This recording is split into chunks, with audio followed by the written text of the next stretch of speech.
कल आपको क्या पढ़ाया था हमने? आरएमएस वेलोसिटी के बारे में बताया था, मोस्ट प्रोबेबल वेलोसिटी के बारे में बताया था, और हमने आपको क्या बताया था? एवरेज वेलोसिटी के बारे में बताया था। ठीक है, ये 3 चीज के बारे में हमने आपको जानकारी दी थी कल।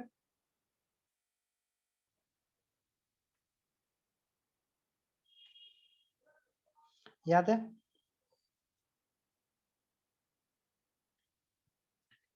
तो देखिए, हमने आपको कुछ होमवर्क दिया था, आप लोगों ने होमवर्क किया कि नहीं किया?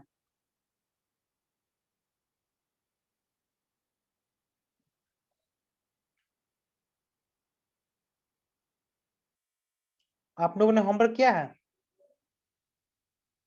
कशिश की है, क्योंकि उसको किया हुआ था एसी में, एसी में ही पढ़ाए थे। अच्छा, हमको पता है बाकी सबसे नहीं हुआ होगा। हुआ? हुआ नहीं, हमको पता था। क्वेश्चन बोल रहे कि हमसे नहीं हुआ था, हमको पता था कि नहीं होगा। देखिए, कल हमने आपको एक होमवर्क दिया था कि I is equal to I nought sine omega T. इसका आपको क्या प्रूफ मांगा था मैंने? आरएमएस वैल्यू कितना होगा, इतने मांगा था ना मैंने। आरएमएस मतलब क्या हुआ? Root mean square, root mean square. Okay, ये ना होता है, तो इसमें करते क्या अपने? स्क्वायर मीन रूट उल्टा करते हैं, इतना मैंने जानकारी दिया था। अब देखो, हमको आई का चाहिए आरएमएस वैल्यू, तो क्या करेंगे? स्क्वायर कर दो सबसे पहले, फिर क्या करो? मीन कर दो, फिर क्या करो? रूट कर दो। हो गया ना? Square mean root. अब ये dt करके है, तो इसको क्या करेंगे? देख करके ही हमारा मन करना चाहिए कि हमको इंटीग्रेट करना है। कहां से कहां तक करना? 0 से t तक करना है। ठीक है, कर दो भाई, कर दिए। अब देखो, अब i का मान कितना है? ये कोई बता सकता है i का मान कितना दिया था मैंने आपको? आई नोट साइन ओमेगा टी। अब यहाँ पे i का मान पुट करो, आई नोट साइन ओमेगा टी का square dt divide by dt, दोनों को क्या करना है? सबको रूट कर देना है। और टाइमिंग कहाँ है? 0 से लेके t तक, 0 से लेके t तक। ओके, तो आई नोट स्क्वायर का रूट करेंगे तो कितना होगा? आई नोट स्क्वायर का रूट कितना होगा? आई नोट बाहर कॉमन कर सकते हैं। अब हमारे पास क्या बचा? Sign square omega T D T, 0 से लेके t तक, और नीचे में क्या है? डी टी, 0 से लेके t तक, और इस सब को आपको रूट कर दिया। सिंपल सा बात है।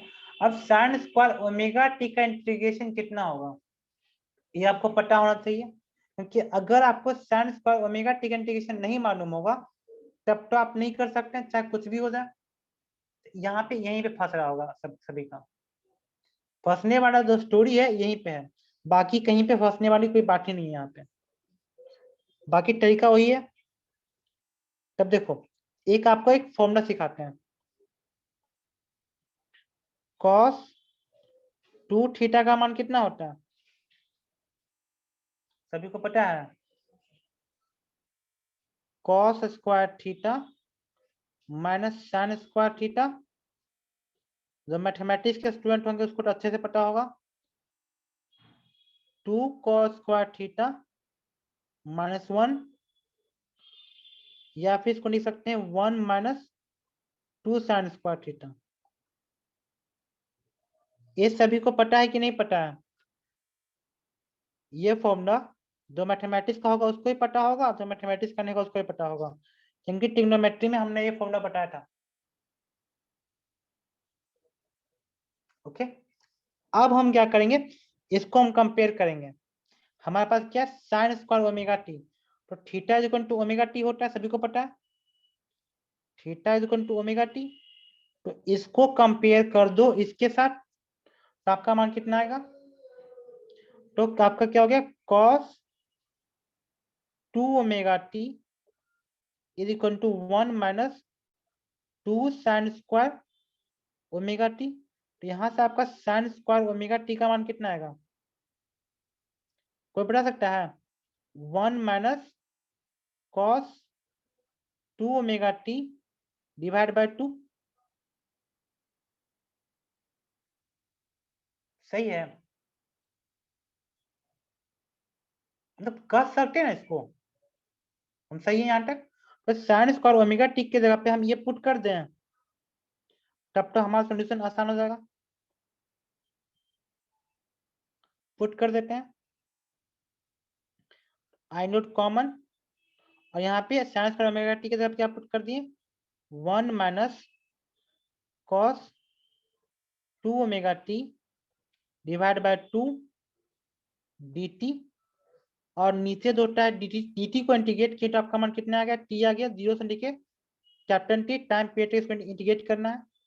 अब देखो, अब यहाँ से क्या क्या हो सकता है, आई नोट तो आपका कॉमन है, अब dt को इंटीग्रेट करेंगे 1 के साथ, तो आपका कितना होगा, t 0 से लेके t तक माइनस, और 2 को कॉमन कर लो। ओके, तो I note by root 2 common कर दिए आप। Okay, I note by root 2 को कॉमन कर दिया, और यहाँ पे जो है एक पूरा रूट है। अब कब cos 2 ओमेगा टी, तो cos 2 ओमेगा टी को अगर हम लोग इंटीग्रेट करते हैं तो कितना होगा, तो साइन का, तो एक cos का डिफरेंशिएशन होता है निगेटिव में, cos का डिफरेंशिएशन होता है निगेटिव में, लेकिन तो cos का इंटीग्रेशन होगा वो पॉजिटिव में होगा। तो cos 2 ओमेगा टी को जब इंटीग्रेट करेंगे तो आपका मान कितना होगा, sign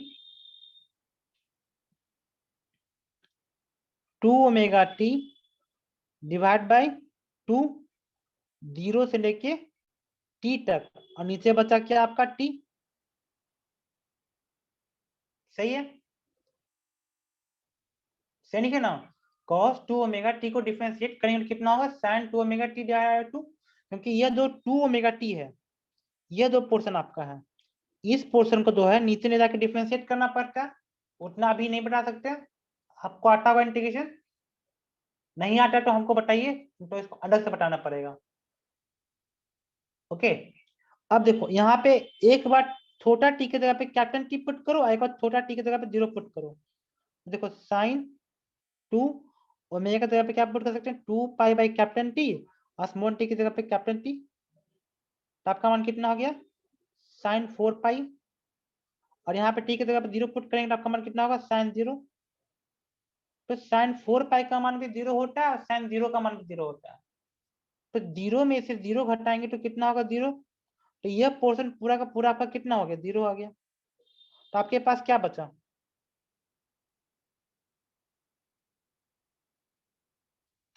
I note by root 2, और यहाँ पे टी, और नीचे भी टी माइनस 0 टी, और ये रूट। ओके, ये आपका आंसर है। तो यहाँ से आप क्या कर सकते हैं, ये पोर्शन और ये पोर्शन कटेगा तो आपका मान कितना होगा, आई नोट बाय रूट 2। अब बोलिए, अब जो आरएमएस वैल्यू जो आया आपका आई का, वो कितना आ गया, आई नोट बाय रूट 2। ओके, तो जो नीट का बच्चा है उसको खाली ये याद रहेगा ना, और कोई इंटीग्रेशन नहीं भी आएगा, वो तो सीधे टिक्का मारेगा, उसका आंसर 4 में 4। ओके, तो बायोलॉजी में रट भी लेगा तो काम चलेगा, लेकिन जो मैथ का स्टूडेंट है उसको प्रूफ करने के लिए आएगा, तो अगर प्रूफ नहीं पता निकले कैसे। तो सभी को ये चीज समझ में आया कि नहीं आया, समझना सभी को है, सबको समझ आ गया होगा, वंस अगेन। अच्छा,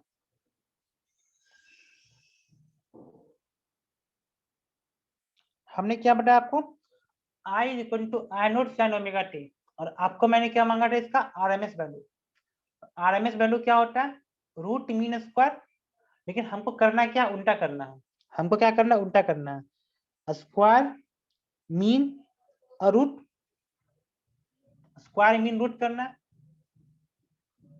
अब देखो इसका आरएमएस वैल्यू निकाल, तो आई स्क्वायर, सबसे पहले मैंने क्या किया यहाँ पे मैंने सबसे पहले स्क्वायर किया, फिर हमने क्या किया, मीन किया, और फिर हमने क्या किया, रूट किया। Okay, square mean root. अब उसके बाद क्या मैंने किया, आई का मान पुट कर दिया, आई नोट साइन ओमेगा टी। अब इसका मान जैसे ही मैंने पुट किया यहाँ पे, तो यहाँ पे आ गया मेरा, तो आई नोट स्क्वायर का रूट करेंगे तो कितना होगा, आई नोट को कॉमन करके बाहर निकाल लिया मैंने। ओके, अब बता साइन स्क्वायर ओमेगा टी, तो साइन स्क्वायर ओमेगा टी को डिफरेंशिएट कैसे करेंगे, साइन स्क्वायर ओमेगा टी को डिफरेंशिएट करने का कुछ तो तरीका होना चाहिए। ओके, तो हमारे पास एक फॉर्मूला होता है cos 2 theta is equal to 1 minus 2 sine square omega t, क्योंकि हमको सिर्फ इसी का काम है तो सिर्फ इसी के भी चर्चा कर रहे हैं। ओके, तो हमने क्या किया, इस फॉर्मूला को और इससे जो कंपेयर कर दिया, तो इससे जो कंपेयर किया तो हमारा साइन स्क्वायर ओमेगा टी का मान कितना आया, 1 minus cos 2 omega T divided by 2। Okay, ये हमारा आंसर आ गया, यहाँ पे साइन स्क्वायर ओमेगा टी का वैल्यू आ गया। अब इस वैल्यू को हमको क्या करना है, यहाँ पे पुट करना है। अब यहाँ पे हमने पुट किया। ओके, तो देखो अब इसको पुट करने के बाद देखो टी, अब इसको हमको यहाँ पे आया 1 माइनस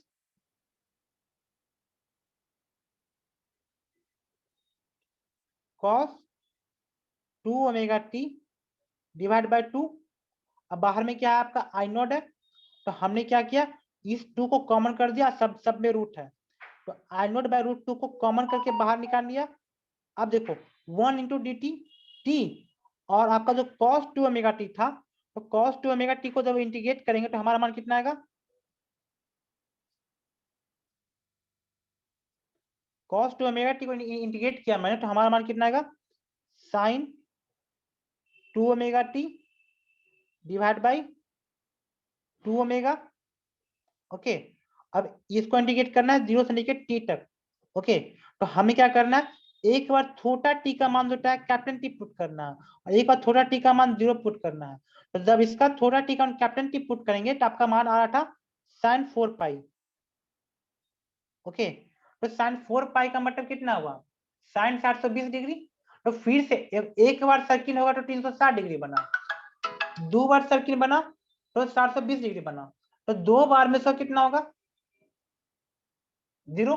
ओके, तो साइन 4 पाई का मान भी 0 होता है और साइन 0 का मान भी 0 होता है, तो अल्टीमेटली हमारा मान कितना होगा, 0 होगा। ओके, तो इसलिए हमारा जो ये जो पोर्शन है हमारा साइन 2 ओमेगा टी को जो डिफरेंशिएट कर रहे हैं, ये पूरा का मान हमारा 0 आएगा, और इसका मान 0 आया और इसका मान टी आया, तो कैप्टन टी कट गया, तो हमारा मान कितना होगा, आई बाय रूट 2। निभा समझ आया आपको।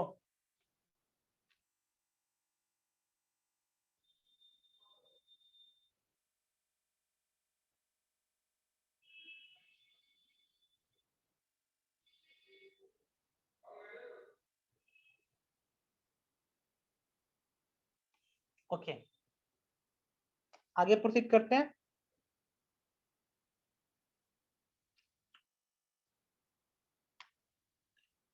कोई हमको बता सकता है, हाँ ओके ओके ठीक है। ठीक है, कल हमने आपको क्या बताया था, वी आर एम एस का मान कितना होता है आपका, √3 RT/m। ओके, ये क्या है, molecular weight of gas. Okay, V average का मान कितना था हमारा, √8 RT/m, जहां तक हमको याद है। और भी मोस्ट प्रोबेबल वेलोसिटी का मान कितना था हमारा, √2 RT/m।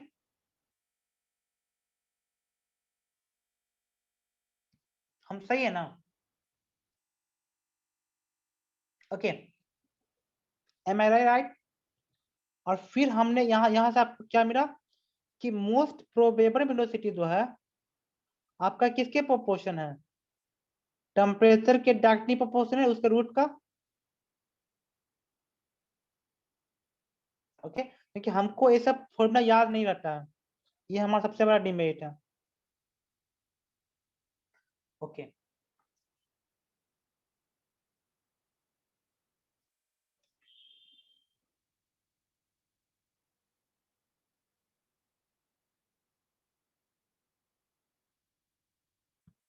ओके, तो आपके पास एक ग्राफ है।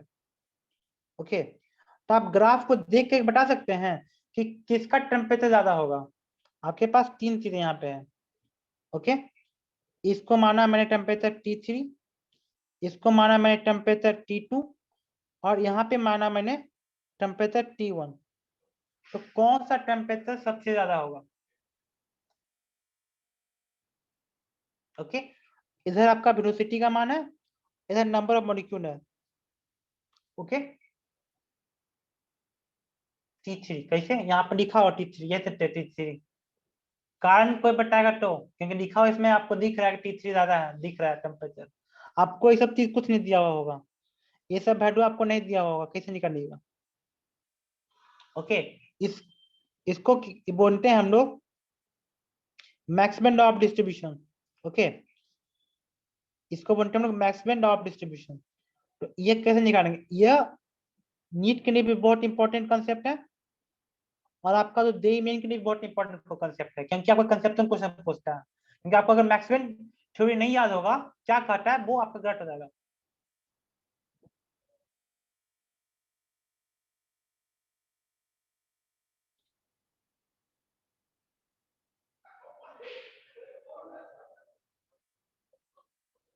क्या कमेंट है? कान को बता पाया कि नहीं बता पाया?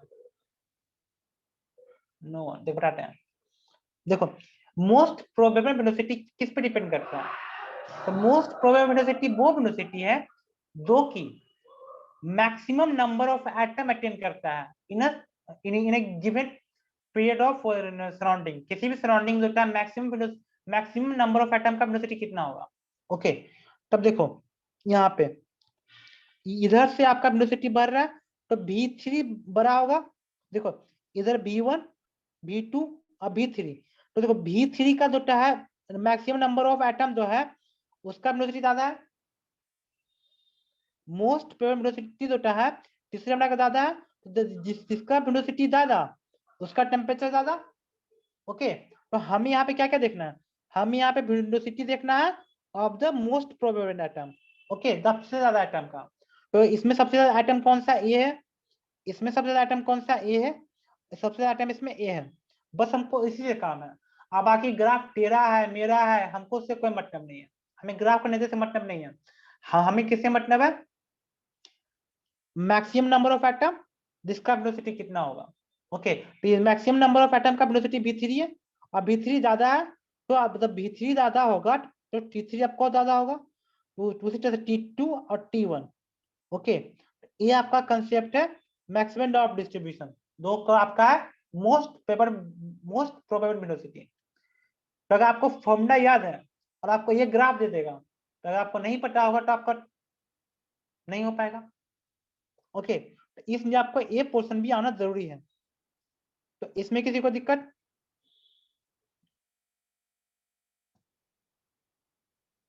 फिर से देखिए बताते हैं।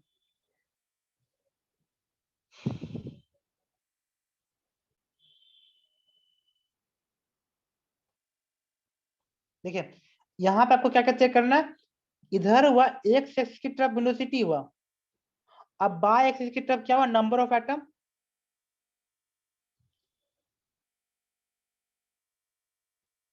ओके, तो देखो जो पहला ग्राफ है उसका जो मैक्सिमम नंबर ऑफ एटम कौन सा है इसमें? ये है मैक्सिमम नंबर ऑफ एटम, ए है। और मैक्सिमम नंबर ऑफ एटम का वेलोसिटी कितना है? ये हुआ आपका V1। ये हुआ आपका दूसरा मैक्सिमम नंबर ऑफ एटम, दूसरे ग्राफ का मैक्सिमम नंबर ऑफ एटम ये हुआ, और इसका वेलोसिटी आपका कितना है? V2। उसी प्रकार से तीसरे में।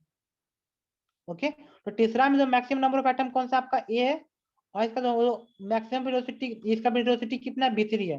तो मैक्सिमम नंबर ऑफ एटम का वेलोसिटी हमको चाहिए, और बाकी वेलोसिटी से कोई मतलब नहीं है हमको, maximum number of atom. Okay, तो मैक्सिमम नंबर ऑफ एटम का जो वेलोसिटी V1, V2 और V3, ठीक है। तो यहाँ पे सबसे ज्यादा कौन है ग्राफ में, जैसे हम x की तरफ बढ़ेंगे तो हमारा वेलोसिटी बढ़ रहा है, तो हमारा V3 is greater than V2 is greater than V1। तो अगर आपका V बड़ा है तो अभी भी पता किए कि V जो होता है टेम्परेचर के डायरेक्टली प्रोपोर्शन का रूट होता है, ये हमको पता है बाय द फॉर्मूला। तो V3 V2 V1 बड़ा होगा तो हमारा T3 T2 और T1 बड़ा होगा इस कंसेप्ट से। ये समझ आया कि नहीं आया?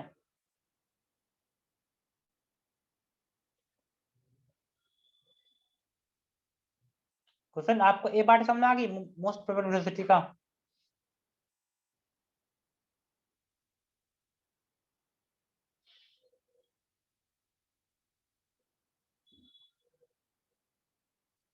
ओके ओके ओके,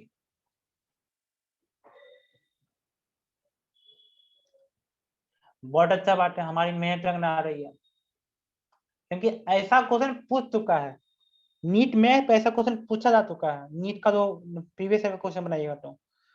तो हम जब पढ़े थे भूल गए थे अपने समय में, तो हम सोचे आपको याद दिला देते हैं, क्योंकि कोई भी चाहता है 2 घंटी हमसे हो, 2 घंटी सामने वाला से ना हो।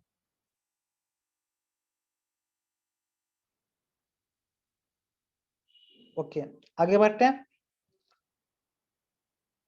हमने कर्ण से पढ़ने होमवर्क दिया था ओके, एक होमवर्क हमने दिया था कर्ण से के पढ़ने का। ओके, उसमें आपको क्या पता है, मोनोटॉमिक डायटोमिक और ट्राइटोमिक। उसमें आपको क्या पता है, डिग्री ऑफ फ्रीडम के बारे में चर्चा किया था। ओके,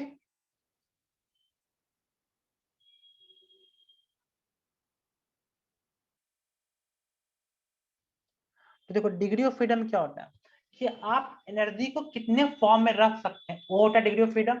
उसके बारे में कुछ चर्चा किया था।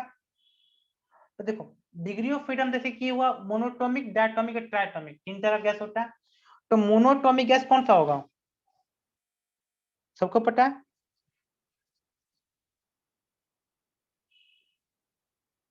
मोनोटॉमिक गैस जितना भी आपका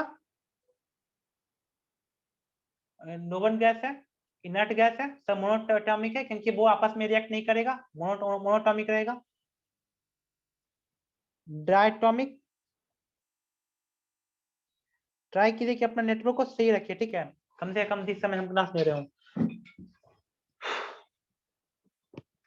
इनियम नियोन आर्गन। अब देखो डायटोमिक गैस को कौन कौन सा होगा, डायटोमिक गैस में वाटर, ऑक्सीजन, बिल्कुल सही, सीओ, और तीसरा में आता है कौन सा पर ट्राइटोमिक गैस।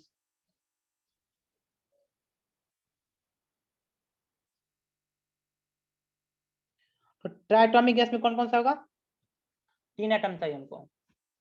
सॉरी, ये ऑक्सीजन हुआ ना, सॉरी यहाँ वाटर नहीं, यहाँ नाइट्रोजन होगा, नाइट्रोजन। यहाँ पे होगा आपका वाटर,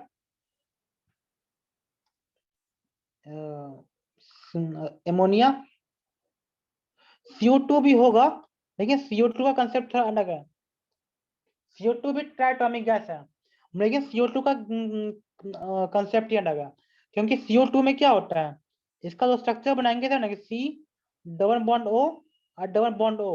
ओके, तो ये ट्राइटोमिक गैस होने के बाद भी ट्राइटोमिक गैस का नेचर को फॉलो नहीं करेगा।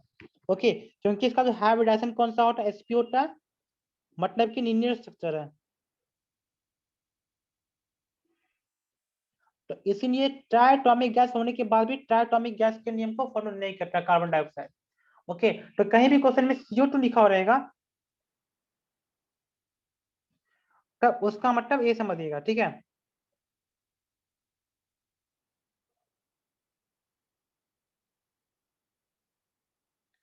तो कहीं भी ट्राइटोमिक गैस लिखा हो रहेगा तो उसको थोड़ा सा कंसेप्चुअल लीजिएगा। हम्म, अब देखो इस ये हो गया। अब एक आपको बता रहा काइनेटिक एनर्जी 3 फॉर्म में होता है, इसमें पोटेंशियल एनर्जी की बात ही नहीं करते गैस में, ये पांडे क्लास में कर दिए थे, इतने तो वो उसके बारे में चर्चा नहीं करेंगे। इसमें सिर्फ हम काइनेटिक एनर्जी की बात करेंगे, क्योंकि पोटेंशियल एनर्जी की इसमें चर्चा करते नहीं, होता नहीं है, जीरो होता है। ओके, तो एक होता है इसमें ट्रांसलेशनल, एक होता है रोटेशन।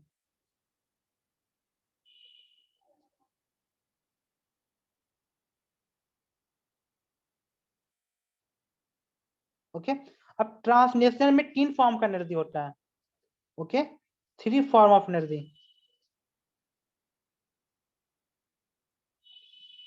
और रोटेशन में भी होता है 3 फॉर्म का एनर्जी।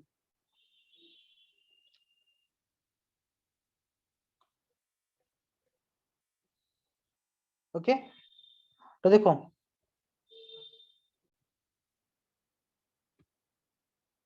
यहाँ पे कहा गया मोनोटॉमिक डायटोमिक। ओके, तो इसके पास होता है, जो मोनोटॉमिक गैस है। ओके, जो मोनोटॉमिक गैस है इसके पास क्या होता है, ओनली ट्रांसलेशनल एनर्जी।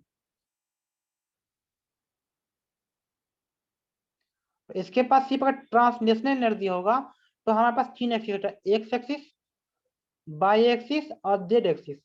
तो इसका डिग्री ऑफ फ्रीडम कितना होने वाला है, अगर इसके पास सिर्फ ट्रांसलेशनल एनर्जी होगा तो इसका डिग्री ऑफ फ्रीडम कितना होने वाला है, DOF 3। उसी प्रकार से डायटोमिक गैस की बात करते हैं, तो डायटोमिक गैस के पास क्या होगा, ट्रांसलेशन भी होगा प्लस टू रोटेशन होगा। ओके, इसके पास ट्रांसलेशन भी होगा और 2 रोटेशन होगा। तो इसका डिग्री ऑफ फ्रीडम कितना हो गया आपका, कितना हो गया, 3 2 5। ओके, ओके, और जो आपका जो ट्राइटोमिक गैस है इसके पास क्या होगा, ऑन ट्रांसलेशन प्लस रोटेशन।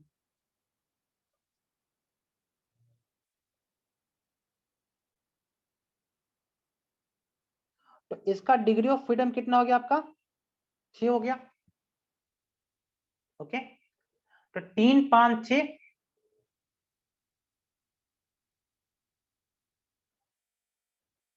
अब देखो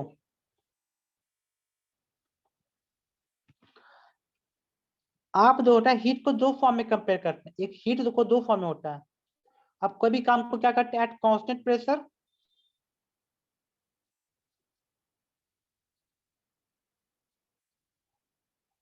एट कांस्टेंट वॉल्यूम।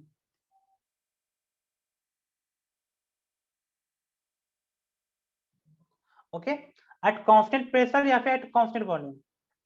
ठीक है, तो जो कांस्टेंट प्रेशर होता है वो क्या होता है, CP, और जो कांस्टेंट वॉल्यूम होता है वो CV होता है।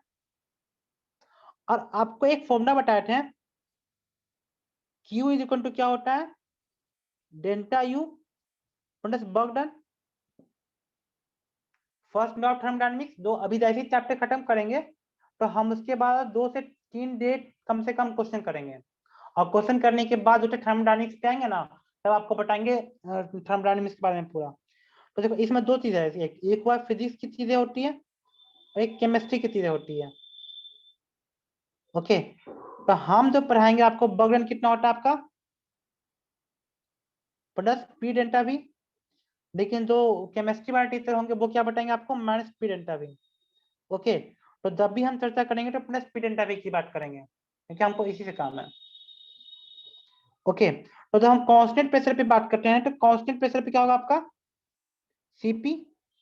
तो सीपी का मान कितना होगा आपका, तो क्या होगा, M CP delta theta delta U plus delta NG RT, मतलब आरटी मतलब वही डेल्टा थीटा हुआ।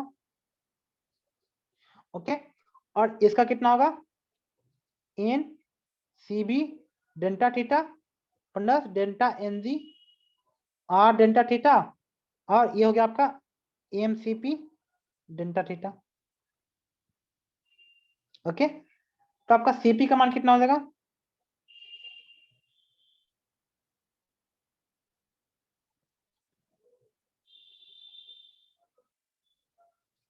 ओके, तो देखो यहाँ पे आपका सीपी का मान कितना होगा, इसका सीबी का जो मान होता है वो कितना होगा, A/2 RT। ओके, तो यहाँ पे इसका मान पुट कर दोगे, A/2 R डेल्टा थीटा, और यहाँ पे कितना पुट करोगे, ये क्या कहते हैं, R डेल्टा थीटा। ओके, और यहाँ पे डेल्टा थीटा है तो यहाँ से आपका क्या होगा, डेल्टा थीटा कट गया। ओके, और डेल्टा एन डी इधर भी होगा। ओके, तो यहाँ भी डेल्टा थीटा कट गया, तो जो सीपी का जो मान होगा वो कितना होगा आपका, a/2 + 1 × r। ओके, तो ये कैपेसिटी का होगा, इसका delta N D R delta theta. ठीक है, यहाँ पे एम नहीं होगा, यहाँ पे होगा N C P delta theta. वो वही तो यहाँ पे सीपी का मान कितना होगा, a/2 + 1 × r। और यहाँ पे जो सीबी का मान होगा वो कितना होगा आपका, यहाँ पे वर्क डन होगा ही नहीं, तब यहाँ वर्क डन नहीं होगा तो आपका सीबी का मान होगा a/2r। ओके, वही ना फॉर्मूला से, तो आपका सीपी और सीबी का मान आ गया। ओके, तो आपके पास कौन सा है, मोनोटॉमिक, डायटोमिक और ट्राइटोमिक, तीन तरह का गैस है।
ओके, हाँ देखिए, हमने क्या बात किया, सीबी का मान कितना होगा, a/2r। तो एफ का मान कितना होता है, 3 होता है मोनोटॉमिक गैस का, तो 3/2r।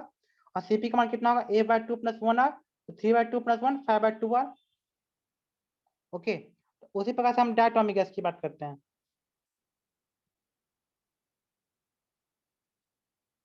तो डायटोमिक गैस में भी दो चीजें हैं, सीबी और सीपी।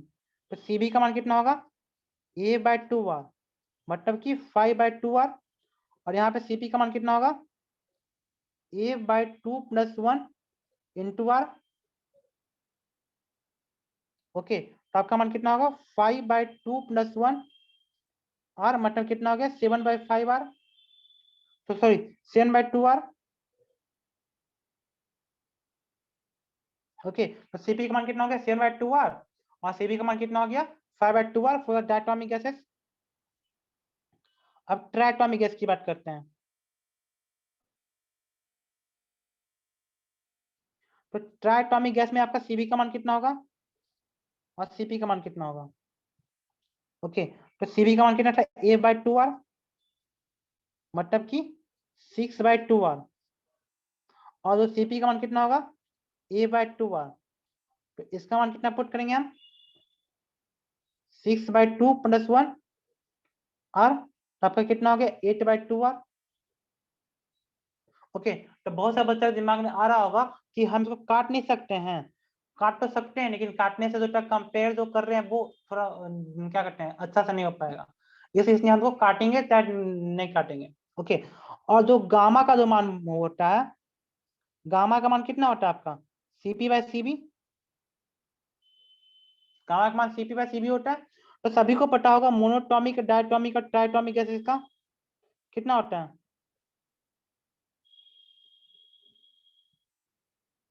जल्दी बताओ, मोनोटॉमिक, ट्राइटोमिक और डायटोमिक गैस का गामा कितना होता है। जहां तक हमको याद है 1.66, 1.4 और 1.33, जहां तक हमको याद है। ओके, अब हम इस फॉर्मूला से निकाल के देखते हैं कितना आता है। ठीक है, तो देखो, मोनोटॉमिक गैस का गामा का मान कितना हुआ, 7/2 डिवाइड बाई 5/2। तो 7/5 कितना होगा हमारा,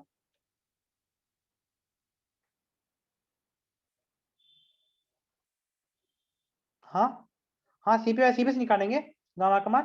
तो 7/2 डिवाइड बाई 5/2, 7/5 आ गया। तो 7/5 हमारा कितना होगा? सॉरी ये हम कहाँ आ गए? एक मिनट, ये हम डायटोमिक गैस का निकालना, वही तो गड़बड़ा रहा है। एक मिनट, मोनोटोमिक गैस कहाँ रह गया हमारा? ये रह गया। ओके, तो मोनोटोमिक गैस की बात करते हैं, तो इसमें होगा CP/Cv मतलब 5/2 डिवाइड बाई 3/2। तो 5/2 डिवाइड बाई 3/2 कितना बचेगा? 5/3। तो 5/3 का मान आपका कितना होगा? 1.66। तो मोनोटोमिक गैस का जो गामा आया वो कितना है आपका? 1.66। उसी प्रकार से अभी भी डायटोमिक का वैल्यू निकालते हैं। तो डायटोमिक का जो गामा कितना होगा? CP/Cv 7/2 divide by 5/2। 7/5 कितना हो गया आपका? 1.4। और जो आपका ट्राइटोमिक गैस है, ट्राइटोमिक गैस में क्या होगा गामा का मान? CP/Cv मतलब 8/2 डिवाइड बाई 6/2। तो कितना होगा आपका? 4/3, 1.33। आ गया कि नहीं आ गया? तो जो आपका केमिस्ट्री का टीचर ने बताया था कि दो गामा का मान मोनोटोमिक गैस है, डायटोमिक गैस है, ट्राइटोमिक गैस का जितना आपको याद करवाया था, लेकिन आपको तरीका नहीं बताया होगा क्योंकि इसमें तरीका पढ़ना ही नहीं है। तो ये केमिस्ट्री में बताया नहीं जाता कि गामा का मान निकालने का। ओके, तो इतना चीज सबको समझ आया कि नहीं आया? इतना सबको समझ आ गया तो कल डिस्कस करेंगे इसके बारे में आगे। ओके, आज से इतना ध्यान देते हैं।